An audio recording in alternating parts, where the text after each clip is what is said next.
Hay libros que informan, otros que entretienen, y luego están los libros que, bueno, lo cambian todo. Hoy vamos a hablar de la historia de uno de esos. Un texto tan pero tan revolucionario que en el siglo XVII lo describieron como una obra forjada en el infierno. Para entender por qué este libro causó tanto miedo, tenemos que viajar en el tiempo. Hay que ver el momento exacto en que esta bomba intelectual se lanzó al mundo.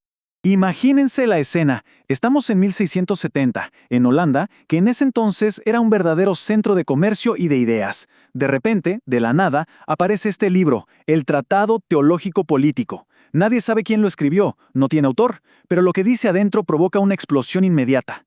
Las autoridades, tanto las religiosas como las civiles, lo denuncian al instante. Dicen que es perverso, una abominación. La reacción no fue de simple desacuerdo, no, fue de pánico total. Y esa es la gran pregunta, ¿no? ¿Qué ideas podían ser tan incendiarias como para provocar semejante terror en las mentes más poderosas de la época? O sea, ¿qué contenían estas páginas para que lo llamaran una obra del mismísimo diablo? A ver, un libro como este no nace de la nada.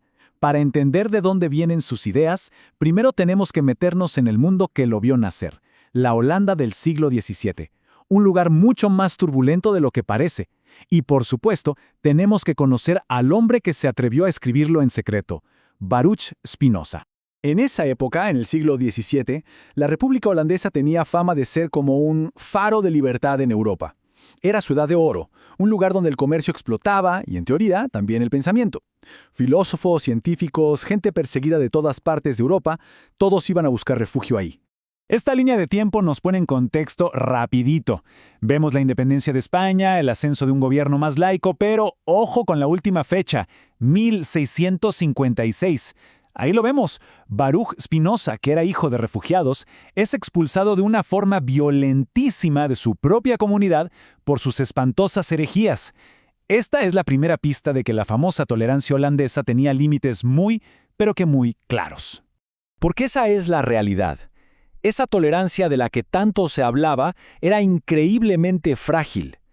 La sociedad holandesa estaba, en el fondo, partida en dos. Por un lado, tenías a los calvinistas más duros, los ortodoxos, que querían que la Iglesia controlara al Estado. Y por el otro, a las fuerzas republicanas, más seculares, que luchaban para mantener a la religión fuera del gobierno. Era literalmente una olla a presión a punto de estallar. Y es justo en medio de esa olla a presión que Spinoza, en secreto, escribe su libro.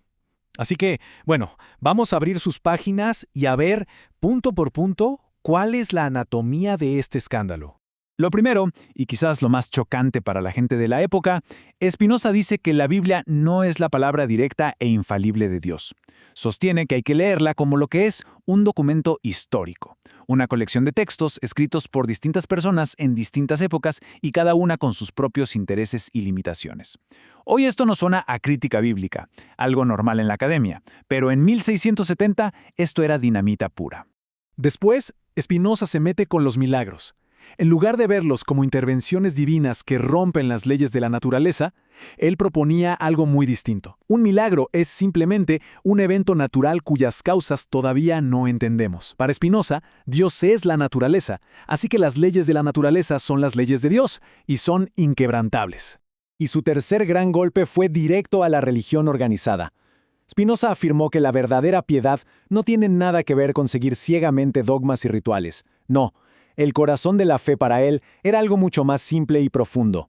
Practicar la justicia y la caridad. Tratar bien al prójimo. Todo lo demás, decía, era pura superstición, usada muchas veces por los que estaban en el poder para controlar a la gente. Todos estos ataques a la autoridad religiosa no eran solo un debate teológico, para nada. Conducían directamente al argumento político central del libro.